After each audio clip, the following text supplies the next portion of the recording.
Hi good morning नमस्कार जय जगन्नाथ ओडिशा मु प्रीति मु स्वागत करुच्ची मोर एक खूब सुंदर लेक व्यू रो मो छात उपर देखो सकाळु सकाळु केमी मेघ पकई बहुत बढ़िया लगुच पागटा हैदराबाद रे तो देखो महिषी चोरुचंदी मु तो सकाळु जाइकिना वाकिंग करछि टे भल लगुच फ्रेश लगुच ठंडा लगुच देखो तलू आसला परे डुंगुलु केमी मोर अवस्था करछु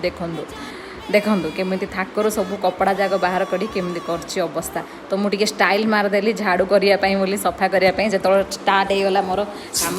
तो तापर आम जाइलु डुंगुलु सहित इवनिंग जाइलु तलू टे लेक पाखु बुलियापाई ठंडा पवन लगुच पाग भल होती तो तापर आम बाहरी पड़लु टिके मॉल को बाहरी पड़लु देखो डुंगुलुर खुशी आउ कहनी से डुंगुलु पूरा मॉल रे ता पापा सहित पूरा मस्ती करुच्ची पूरा मॉल रे से गाड़ी रे बुलिया देखो बहुत श्रद्धा बाहर को जीवाई कि घर रही रही बोर हो ना तो से तो भल लगे सब्सक्राइब करूँ बाय बाय।